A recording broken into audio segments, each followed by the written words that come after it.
Welcome everybody to our online workshop, How to Give Yourself Plan Security for the Rest of 2020. My name is Andreas and I am the Client Services Coordinator for the Greene Estate, Probate, and Elder Law Firm. We want to thank you for taking time out of your Friday to join us here today and to learn a little more about estate planning. Now, before I introduce today's presenter, I wanted to briefly explain how this webinar is going to work. We are currently live streaming through Zoom and we're live on Facebook. So if you have any questions or comments during the presentation, please type it into the comment box and we will answer those at the end of the presentation. We're expected to last about an hour, so around 11 a.m. we should get to the questions and comments for you guys. Now, without further ado, I would like to introduce today's presenter. He is the founder, attorney, and CPA of the Greene Estate, Probate, and Elder Law Firm, Jay Greene. Jay, how are you today? Good. Thanks, Andreas, for that introduction. I want to thank everybody for joining us today. We're very glad that you're taking part of your Friday out to join us and learn a little bit about estate planning. Our workshop last month was very well received. It's how to give yourself plan security for the rest of 2020. So there's been a lot going on this year. I know everybody's kind of had their different little turmoil, chaos, but also a little bit more family time. So it's really just how are we dealing and adjusting with that. There were some people that had missed the presentation last month, so we had some requests to do the presentation again. So we were lucky that we were able to get that scheduled and put that on for y'all. So what I want to do is go ahead and jump into the presentation. So I am going to pull up the slides so that we can get started. So what we're going to talk about today is making sure kind of no matter what life is throwing at you, which is what we dealt with a lot of 2020, is how are we going to deal with that and how are we going to make sure that our plans, specifically our estate plans, are reflecting that. The agenda for this presentation is just a little bit about me, so you know a little bit about me if you didn't before. We're going to talk a little bit about some typical estate planning questions. We're going to discover steps that you can do to protect you and your loved ones. And then we're going to have an evaluation at the end that's really to let me know if you think it's a good use of your time. Andreas is going to put that link in the end, at the end of the presentation. So that way you can let us know how we're doing. If you have any questions, you can let us know on there. And then if you want us to follow up with you. So I am Jay Greene. As Andreas was saying, I'm an attorney and CPA. You can go to my website. It's assetprotectionbayarea.com. I'm licensed in multiple states. So I'm licensed to practice in California, Alabama, and Florida, and I have connections nationally. So I can kind of help people get their estate plans in place, no matter where you're located at. My law firm vision statement is just it's an educational process. What I'm wanting to do is educate people about kind of what happens when people come into my office that don't have planning. What does it look like for them, and what's things they could have done that would make their life go easier, their loved one's life go easier. I was raised in Alabama, if you can't tell, so I've got my Southern accent. I trained as a CPA initially, and then I went to law school.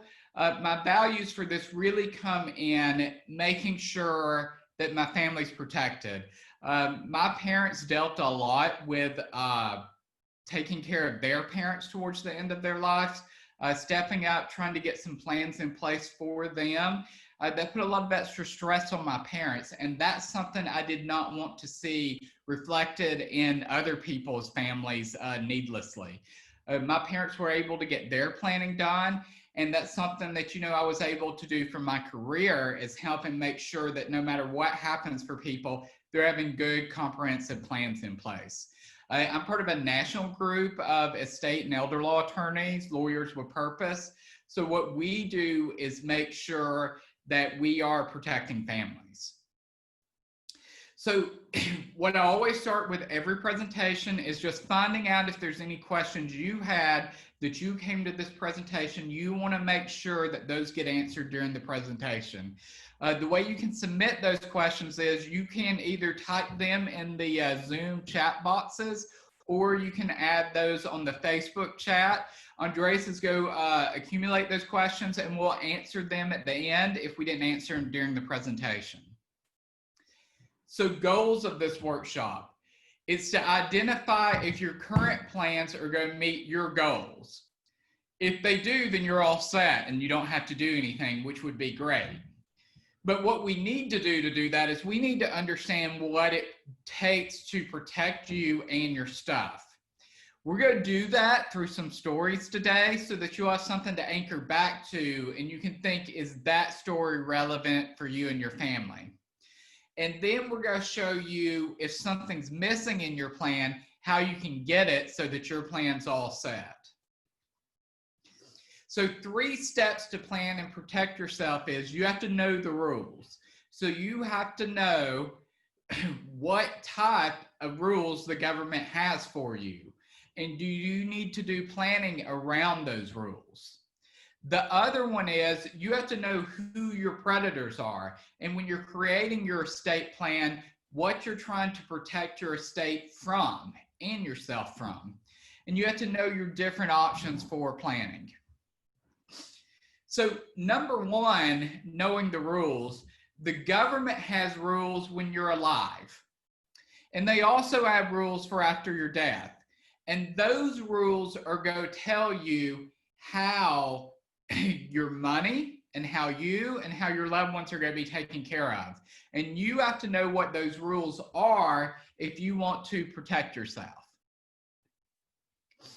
So the government rules during your lifetime, who has the authority for you?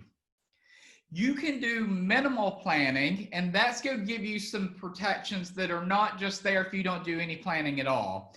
The base level of planning, if you become disabled, you need a power of attorney. What a power of attorney is going to do is go make sure somebody can handle your legal and financial affairs. You also want a healthcare directive. The healthcare directive is going to determine who makes medical decisions for you, which is your healthcare proxy, at the end of your life. There's also a living will so that we can detail the types of wishes we want for what's going to happen to us if we have a medical condition. These are very important documents to have because it makes sure that when we are not able to make decisions ourselves, we've given somebody that authority to do it. But what happens if you don't do that minimum level of planning? It gets expensive and it gets complicated because we're involving the government. So we'll have legal guardianships. We're waiting for doctors to sign off that you're incapacitated. It's going to be court hearings really to handle all your legal and financial affairs and medical decisions. So there's not a lot of flexibility there.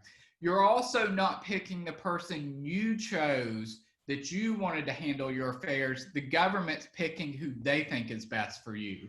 So that may not be what you want. The government also has rules after you die. With a minimum level of planning for your last will and testament, you get to pick who's in control. So you're naming an executor. That's who, after you pass away and the will's been submitted to probate, that's who's going to step up to handle your affairs. So you're able to pick that person if you have a last will and testament. Who gets your stuff? That's going to be your beneficiaries. So you're actually able to pick whether you want somebody to receive your stuff or not because you're able to list it out because you created a last will and testament. At death, though, this does require probate. So probate is still a government process. So you will still have to go through and deal with the government, which can get a little cumbersome. So what if you don't have these and you have no planning? What's going to happen? The government still has a process for dealing with you, But the government's not letting you make any decisions about who that is. It may even be a stranger. So that's why you might have an administrator that comes and steps up, somebody court appointed, to determine what's going to happen to your stuff. That's going to go to your heirs. So the problem here is, though, some people are a little strange for family, or they may have disabled heirs, or they may have people that are spendthrifts and would spend it all, and they need to set up a little bit more comprehensive plan for them. These people are just going to get the distributions outright, and it could knock them off government benefits if they're on it, or they may spend it all right away. So it's really not comprehensive to protect our families the way we're doing when we're living. At death, it's just more complicated and it's more expensive. So it's more expensive to die intestate, meaning without any form of documents, versus dying testate, which means you're dying with a last will and testament. So you want to make sure you have at least minimal planning, so you're not adding these additional costs and stress to your family.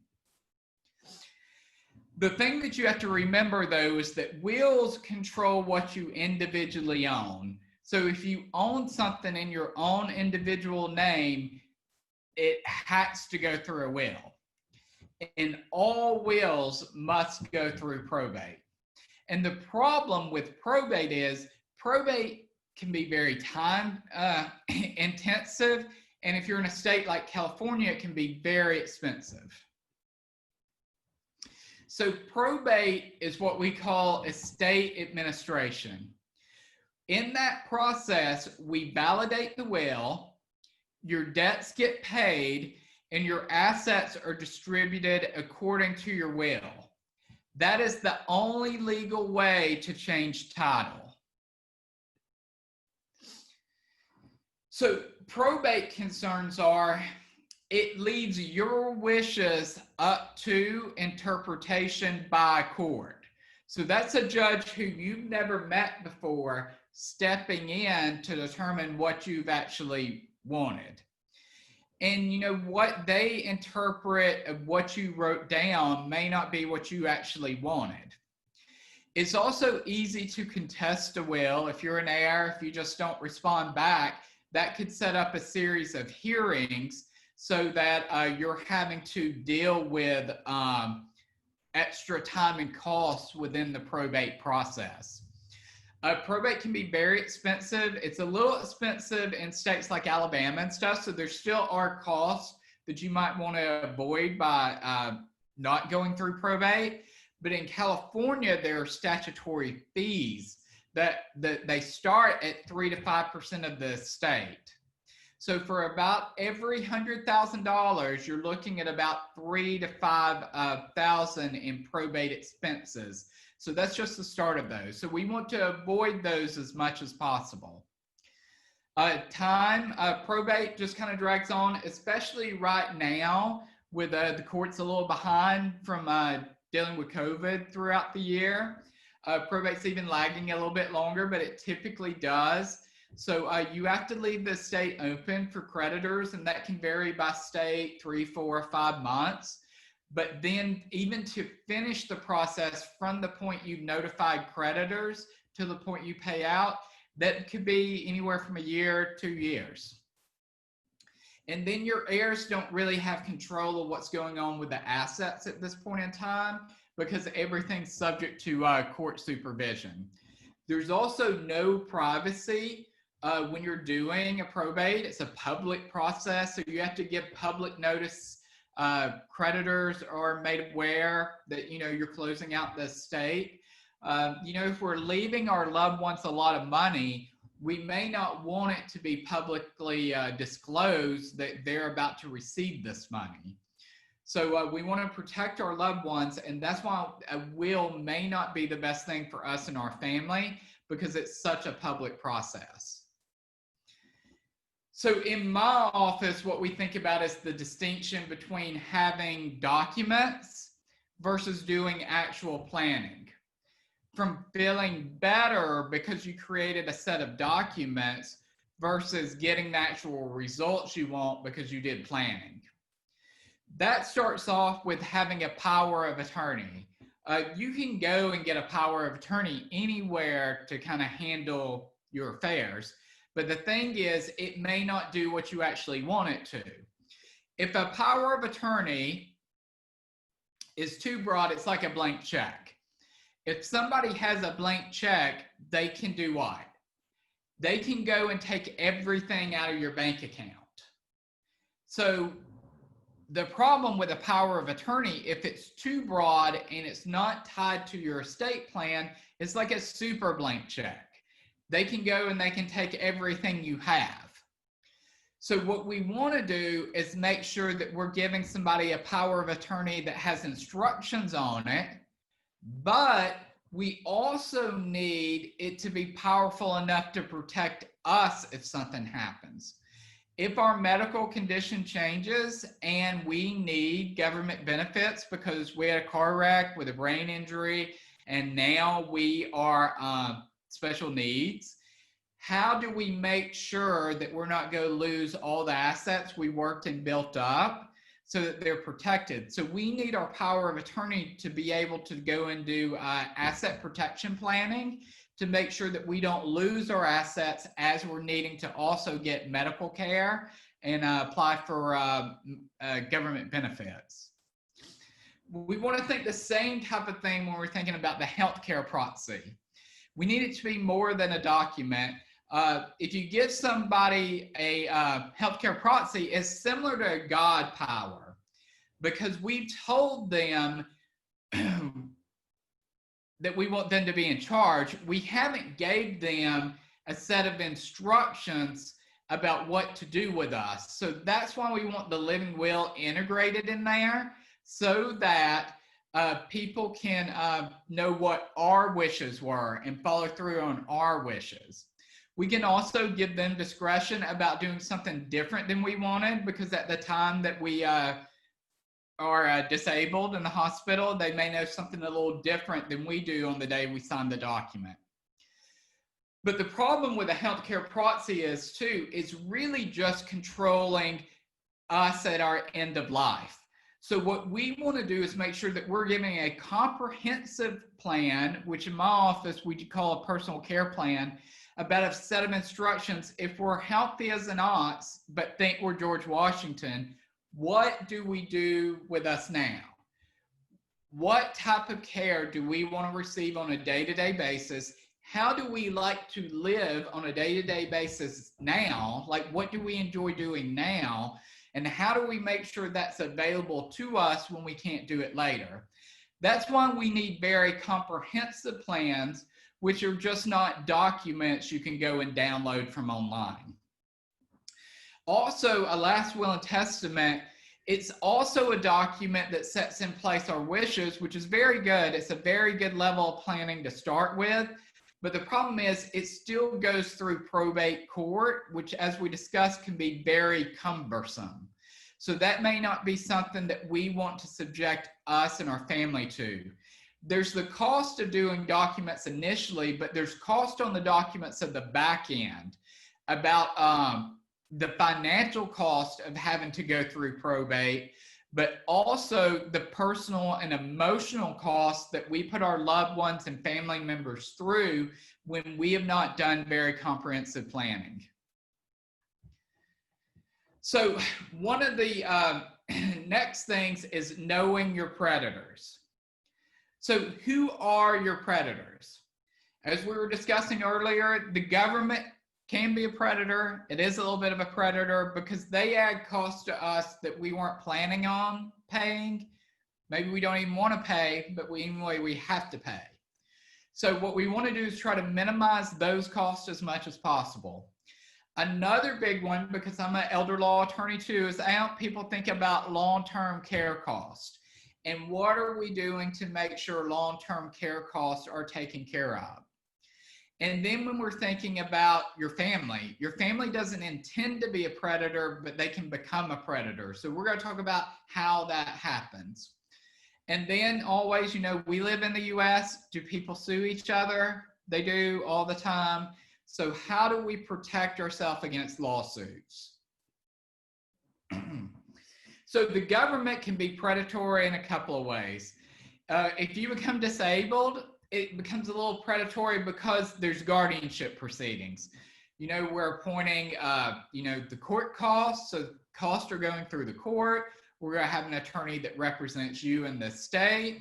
If there's any minors involved, other disabled people, they may have to have separate attorneys. Same for probate. If you pass away, you're getting all of these additional costs. All of these costs are being paid from your estate. So when we decide to skip on doing planning now or fail to do planning, what we're really doing is subjecting our loved ones to additional stress, because by trying to avoid costs on the front end, we've actually set ourselves up for costs on the back end, plus a lot of more additional stress. So what we want to do is try to avoid those things. Also, if we're planning for taxes, the estate tax limits are very high. They're about 11 million right now for an individual. If they shift back in 2025, it's still about 5 or 6 million for an individual. Couples using the right forms can double that amount. So a lot of people don't have estate tax issues like they used to have, but those could always change. Some states are looking at estate tax proposals, so you always need to be aware of what's going on with that. But taxes aren't the issue they used to be. If you're in those limits, you need to make sure you're planning for it. You need to make sure you're thinking about capital gains issues, step up in basis at death, planning around income taxes.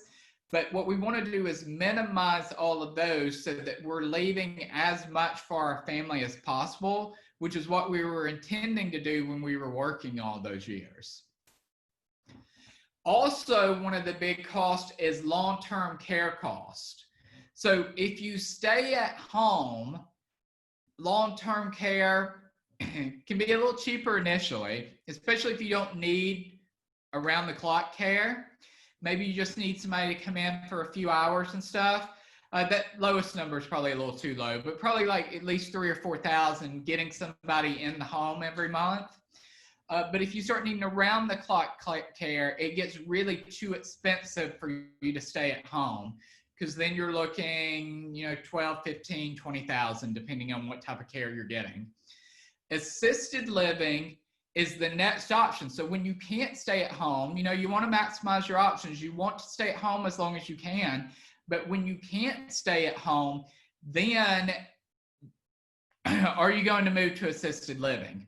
It kind of varies where you're at, but you're still, 3,500 is really below market thing. So that you really have to show some income challenges to be able to qualify for that amount. Probably looking at about more 5, sometimes upwards to 10. So you want to make sure that if you all of a sudden have to start paying that money, you're not just having to spend everything you own and that you've been working your whole life for just to pay that care. Nursing homes are, especially if you're private paying, are a lot more. They're about $715 because you need skilled care. So you have to qualify to get into these. So you have to have medical conditions that relate for that. But the biggest issue when we're thinking about these costs are, how are you going to pay for these costs? There's only 3 people to pay for the cost. Either you're going to pay for it, the government's going to pay for it, or you're going to have long-term care insurance. So if you have long-term care insurance, you want to make sure that you have a policy or a benefit that's going to pay enough to cover these costs. The other thing is when do you think the government's going to step in to pay for it? At the very end. Some people think Medicare covers these types of costs. Medicare doesn't. So you have to be able to qualify for Medicaid so that you can get that resource available to you to cover these costs. Otherwise, you're having to spend down everything you own so that you can get this care until you spend down to $2,000, which is what Medicaid will let you have. So, people think Medicaid, Medi-Cal, veterans benefits, kind of what would I need towards long-term care? Some people have heard, like you can't have your home or Medicaid's going to come back and get your home. And, it's very fact specific, that you have to give your assets away to protect them, that everything has to be gone for, 5 years for you to be able to qualify. All of these government benefits, whether we're talking about Medicaid, Medi-Cal, veterans benefits, they're very complex set of rules, and there's exceptions to those rules.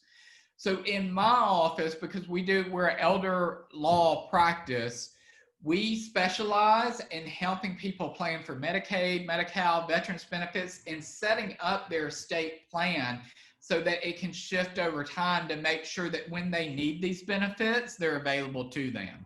So if you're working with somebody like a qualified elder law attorney, you're making sure that you're going to be protected no matter what.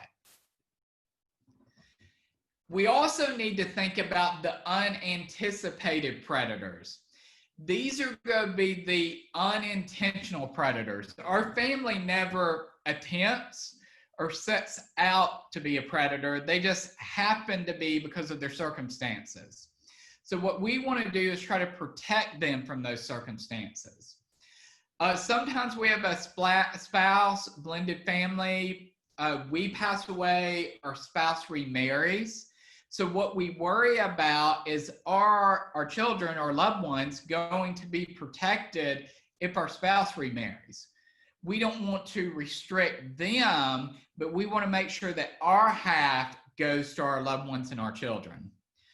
What if your spouse needs long-term care in the future?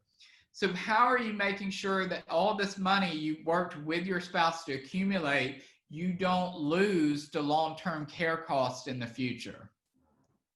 Also, our children, our beneficiaries. If we have a spendthrift, meaning if we give somebody a nickel, they spend a dime, how do we make sure that they don't spend all the money we leave them as an inheritance? What type of provisions can we put in place? Also, what if we leave our assets to our child, loved one, and they're filing for bankruptcy, and we don't really know what their financial condition is? What happens to that money? It would all go to the bankruptcy court, which is not really what we were intending when we left it to that child. If a child has an addiction issue, if we just leave them a large sum of money, that's probably the quickest way to kill that child, is just by leaving them a large sum of money. So we want to make sure that there's plans in place within our documents so that our children are protected no matter what happens. We don't know if we're going to have a disabled heir. We don't know if our child's about to get divorced. Then, applying for government benefits, financial aid. Also, we have the other anticipated predators for lawsuits. You may have lawsuits that you need to protect yourself from. And your beneficiaries may also have lawsuits that they need to protect your inheritance from. So we have planning, separate share trusts within my office that give this type of planning to make sure if somebody gets sued, they're not going to lose all the money you've left them.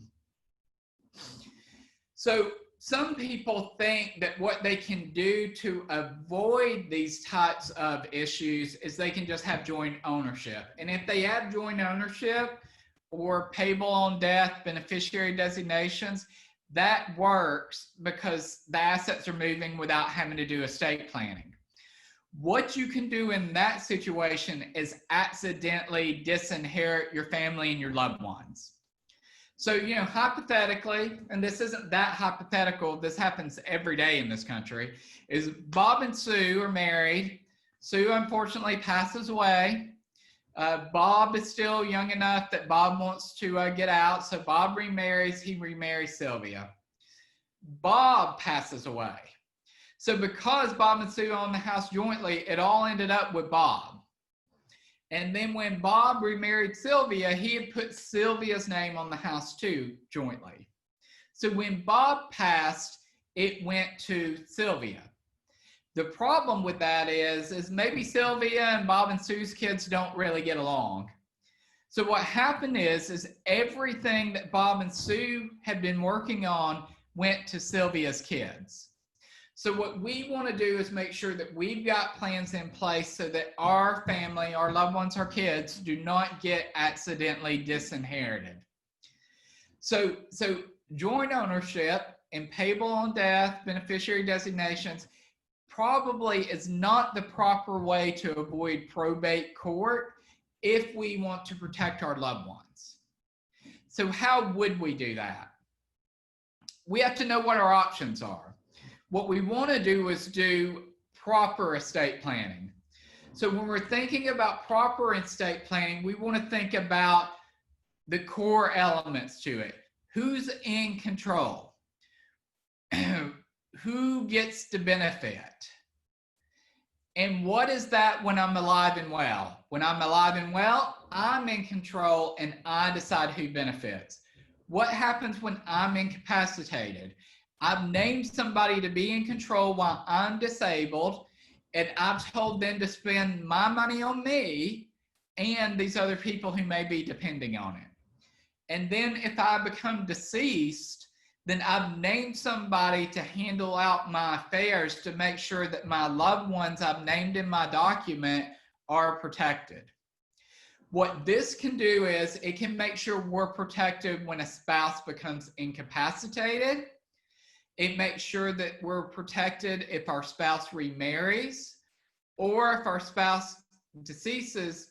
In the end, it makes sure that our loved ones are protected so that they're not losing their assets. It also makes sure that we're leaving stuff to our kids and our loved ones. We're not leaving it to their spouse if they divorce, or if they have a car wreck, if they're riding in the car with us and the wreck that we die in and they have a severe brain injury, that they're protected. They're still going to be able to qualify for the government benefits they need to without losing the money that we set aside to protect them. So the definition of estate planning.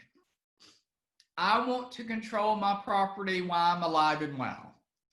I want to plan for me and my children and my loved ones if I become disabled. And I want to give what I have to whom I want, when I want, the way I want. And we want to do all of this without becoming a burden by causing unnecessary cost or delay. So typically, this is a pretty good definition of estate planning that meets what most people are wanting to do by doing an estate plan. So most people want to stay in control. They want to not become a burden to your loved ones, and they want to keep it simple. So working with my office, you're going to know the difference between just having a set of documents and doing proper planning that accomplishes your goals.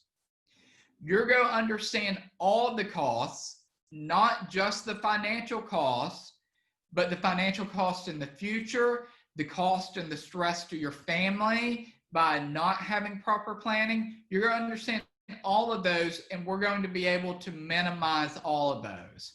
And you're going to know what your options are, and then you're able to choose the plan that's right for you and your loved ones. So option one is you can use the government's rules.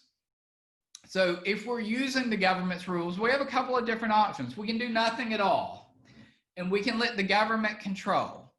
And then if we're in a disability, there'll be court proceedings. I'm sure everybody remembers Terri Schiavo. And what was the problem with Terri Schiavo?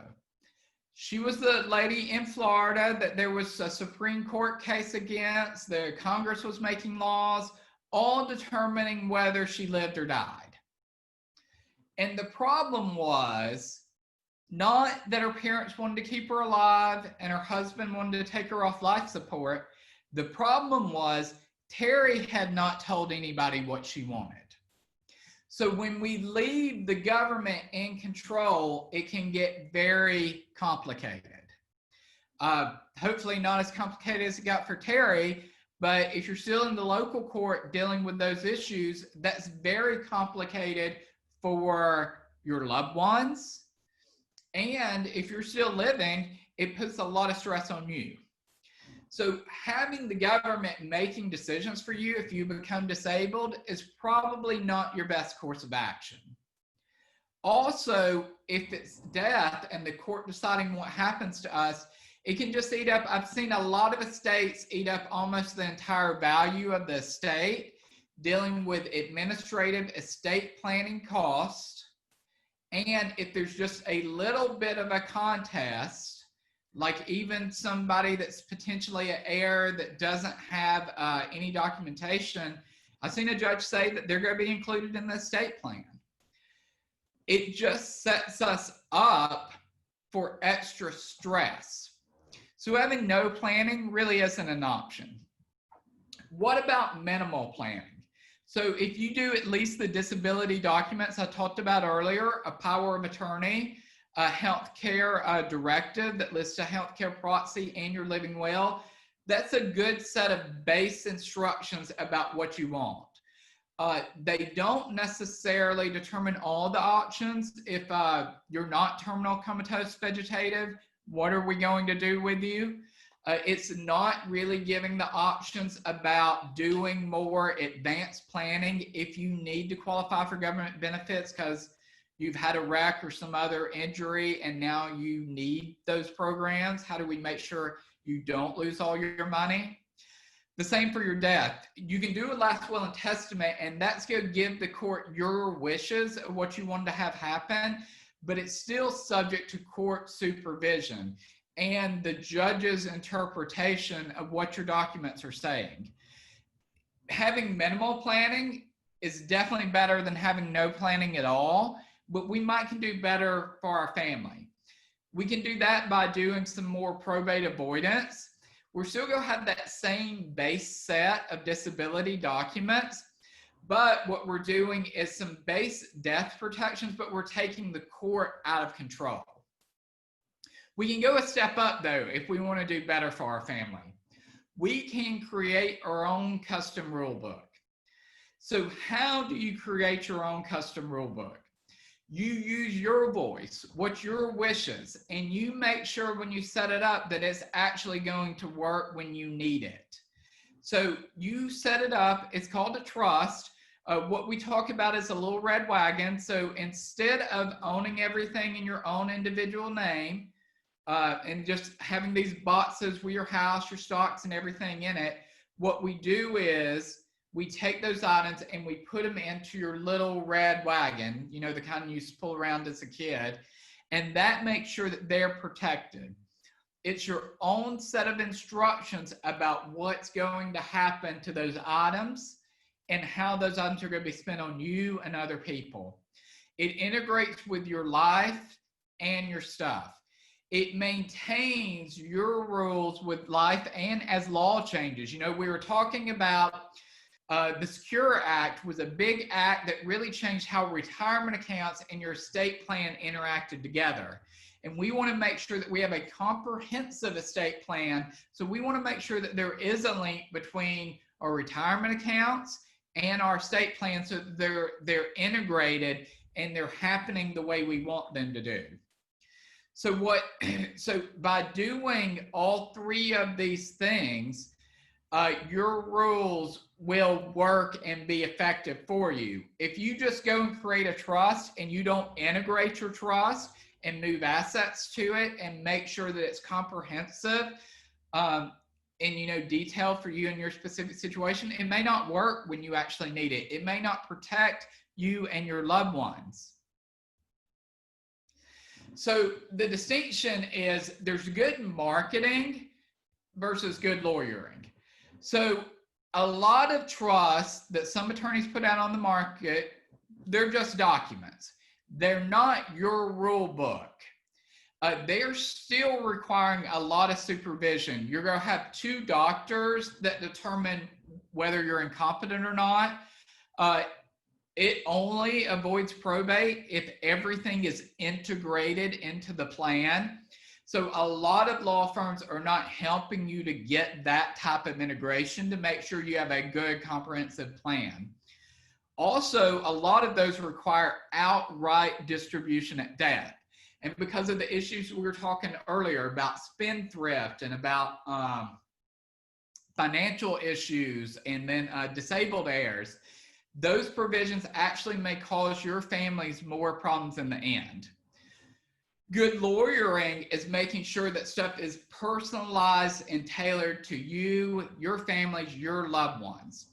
A lot of attorneys will tell you that the plans they're creating for you are like that, but then they're just giving you a fill in the blank set of documents where you're just throwing your name in it. Those documents are not personalized to you and your family. We don't all have the same family. We don't all have the same things going on. So if we try to all use the same base set of documents, they won't work for our families because we all have different situations and needs in our family. They're also normally not comprehensive enough to handle whatever goes on with our families that we weren't planning on for the day that document was done. What we need is personalized disability rules so that people know what happens to us, happens to our stuff, and has a clear set of instructions about what to do with us. We want to also give asset protection. Things get always a little bit more complicated in the US, maybe everywhere, but asset protection, it's harder to protect your stuff nowadays. With our IRA planning, the Supreme Court has determined now when you leave your retirement accounts to your heirs, it's no longer asset protected. So if they have creditor issues, if they have divorce issues, they could potentially lose all this money you've left to them. We want to make sure that we are leaving our inheritance for our loved ones in asset protected boxes so they're secure. Also, with the Secure Act and the retirement stretch out provisions, we can incorporate all of those provisions into our documents to make sure that our assets are going to maximize tax savings and maximize planning options for our loved ones. You know, spousal protections. We can leave our spouse $1, but then their creditors can get to it, because if the spouse can spend the $1, then the creditors can get directly to it. Instead of leaving the spouse or a loved one that $1 directly, we can take it and put it in an asset protected box for them. They still can kind of control what's going on there, working through a co-trustee. But what we're doing is making sure that that $1 is protected. And if they have long-term care costs or they have creditor issues in the future, it's protected. Also, for the children, when we leave it to them, maybe they have a spouse, we have an in-law that we don't necessarily like, that we think is just hanging around until our child inherits the money. If they take their inheritance and buy a condo, and then the spouse goes off and runs off with Bambi the barmaid, we don't want Bambi the barmaid to end up in the house that we were leaving our child. So if our child takes this house and leaves it in this asset protection box, then what we've done is if their spouse decides to divorce them to try to take half that condo, they can't, because it was never in their name. It was always in this asset protected box. So what we've really done is made sure that they're protected no matter what's happening. So that's the type of planning we can do when we do more personalized options in my office. So misconceptions of trust. A lot of people think you have to have a lot of money or assets to do a trust. They think you have to be old to do a trust. They think they have to have children to have a trust. But a trust is really just a document used to plan for your life and your future. And with the right plan, the trust will be your voice and your rule book. So you're in control of what's going on by using a properly drafted trust. Trusts are very comprehensive and very flexible, so they give us a lot of different options of what we can do. So like I was saying, it's having your rule book as the first step. It's making sure stuff is integrated into your plan. So, I was talking about if you have all the house and stocks and everything and you're walking through life, if something happens to you and you don't have a trust, those boxes just hit the ground.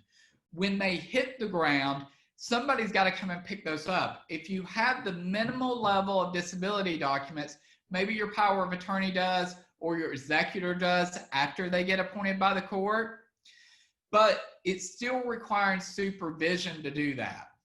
What happens if you have a trust? All those assets in these boxes are placed into the little red wagon. And then if something happens to you and you become disabled or die, the only thing that falls to the ground is the handle. The handle is your set of instructions which you created about what happens to those assets in the trust and who they benefit and who they go to. The person that comes and picks up that handle is your successor trustee. So what we do is we make sure we do a very good comprehensive plan about what we want. We give that to our successor trustee, and then they're able to step up and start making decisions for us. The problem is if we just do joint accounts that pass outside of this, beneficiary designations that don't go into our comprehensive plan, payable on death, transfer on death, designations that go outside of our comprehensive estate plan. What we've done is we've avoided probate, but there's no integration and there's not part of our plan. So they may not protect our loved ones like we were intending in the end. So another option is asset protection trust.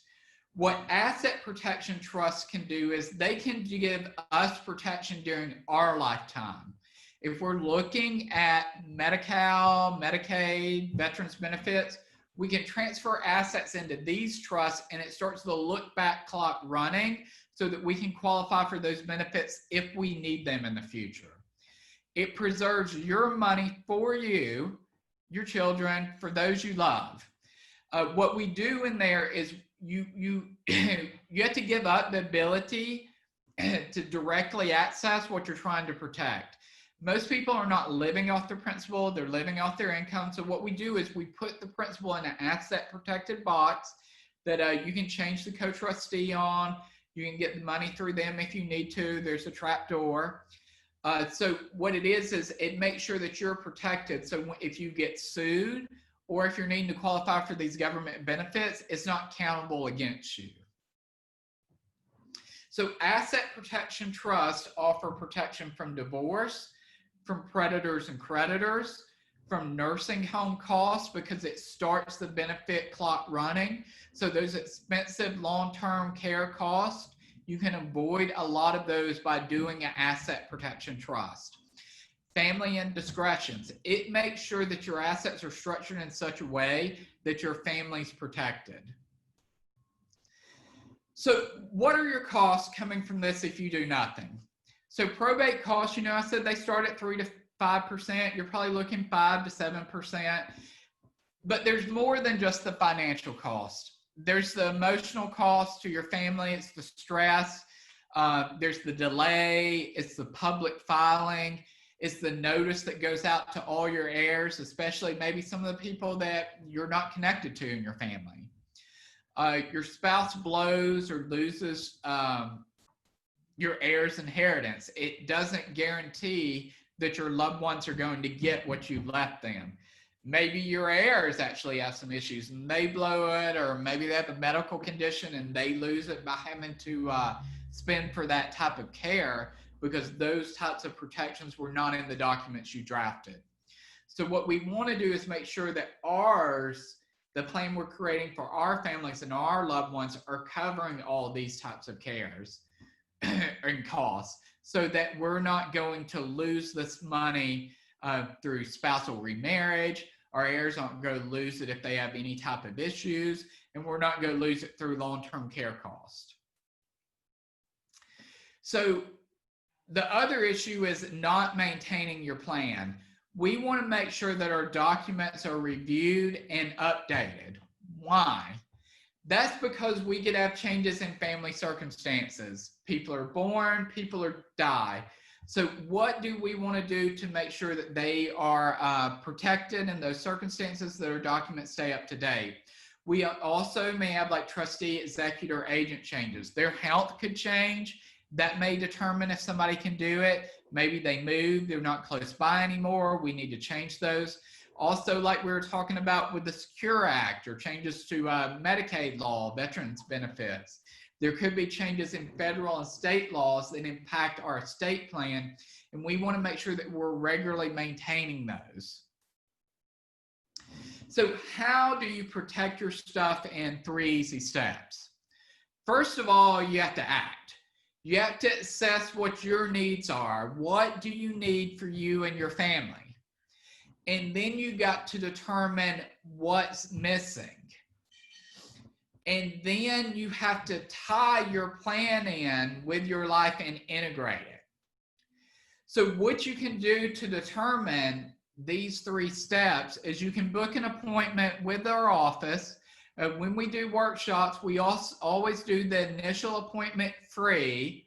So you can schedule an appointment to sit down with me so that we can understand what your needs are, talk about what's missing in your plan, and then how to tie your plan and your life together.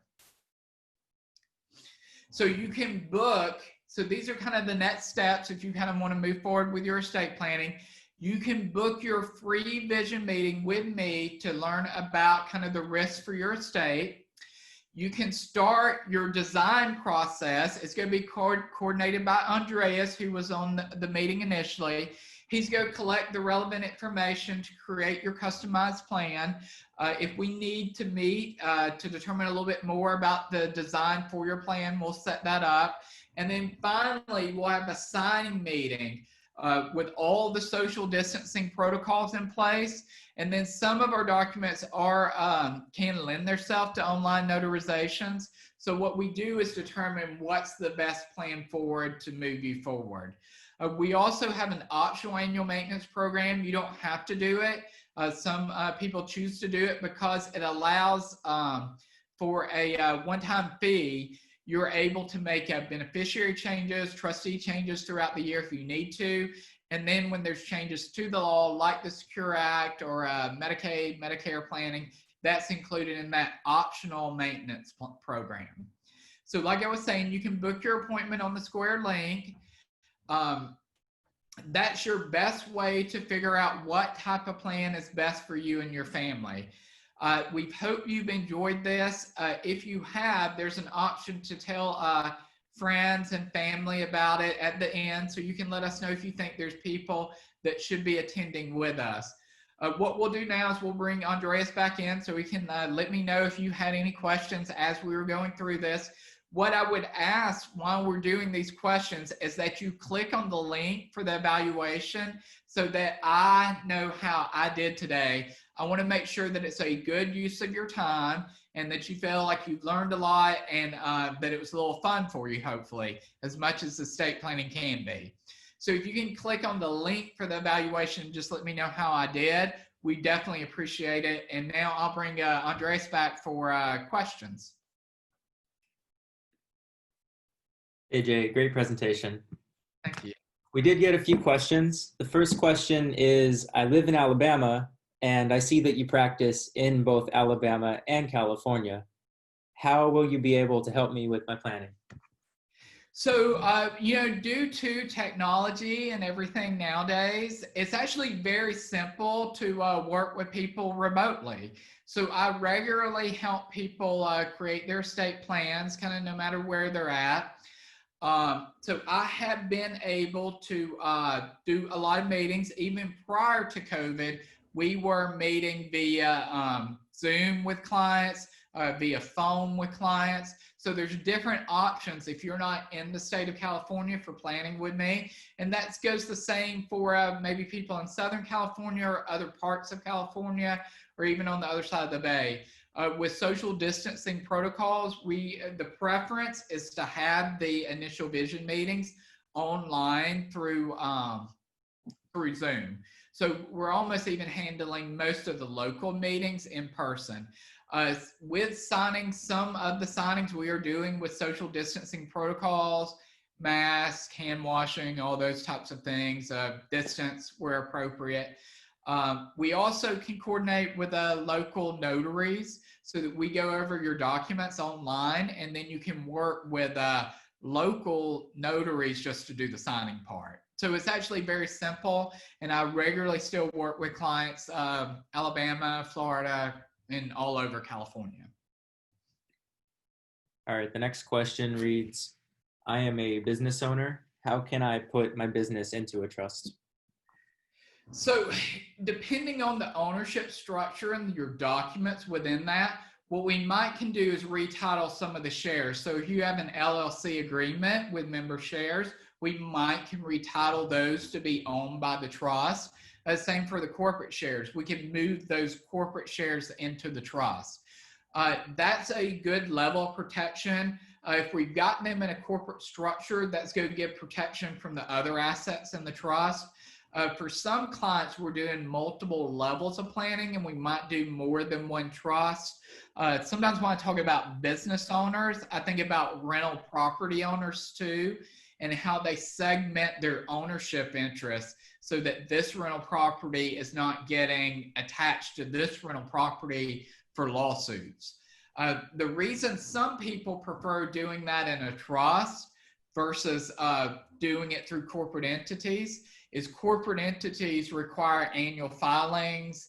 There's public records of kind of ownership structure. So trusts are a little bit more private. There's not annual fees attached to it. And there's not all of these public filings. So a lot of people that own rental properties, or maybe even if they have a dental office and want to separate the building and the equipment and the service into different entities, is ways of doing that that protects everything from itself. All right, next question, and this is probably going to be a big question coming up. Should I wait until after the election results to start my estate planning? I don't know that you should wait until after the election results to do your estate planning. I think it's wise to go ahead and get some base level of planning, or maybe more what we're talking about, the more comprehensive rule book in place. That's not really going to change no matter who's in office, but there are concerns we need to talk about. There's different implications about what people's talking about doing with a step up in basis. During an election, those talks are kind of broad. So you may have on one side, the Democratic side, about doing something with a step up in basis. For families in California, and maybe some even in other parts of the country, they may have assets they've inherited that have a very low basis, but are actually worth a good bit. So you want to make sure you get a full step up in basis at death. So those are things we may have to plan for in the future, and what we might do as far as gifting and, leaving stuff in your estate plan. Also, doing tax planning, where that puts estate taxes in the long run, and kind of what happens with income taxes. Those can change our plans. Those are kind of going to be more minor changes in the long run than just getting your plan in place. What you want to do is make sure you have some plan in place, and then you can make these minor tweaks if a law actually changes. No matter what happens in this country, it's still very evenly divided. So it's going to be very difficult to get something very drastic passed. So a lot of it will stay similar. All right, this next question, I'll go ahead and answer this one. They were asking, I missed part of the workshop today. Is there any way that you could send this to us? And the answer is yes. We're actually recording this. And after we finish this workshop, I'm going to send out an email for you guys, and you'll get a link to our YouTube channel, which will have the video. For now, that's all the questions. No other questions in the chat box. Well, it looks like we've hit 11 o'clock, so we actually are right on time like we're supposed to be. I want to thank everybody for coming today, taking a little bit of time out on your Friday morning, mid-afternoon, for everybody that attended. We very much appreciate you doing it. I do want to ask again, if you haven't done the evaluation, just click on it as you're leaving. so that we know how we did, because it's very important to us that we know whether you thought this is a good use of your time or not. If you have any questions, feel free to reach out to me or Andreas. Yep. Thank you for attending, everybody, and we look forward to hearing back from you soon.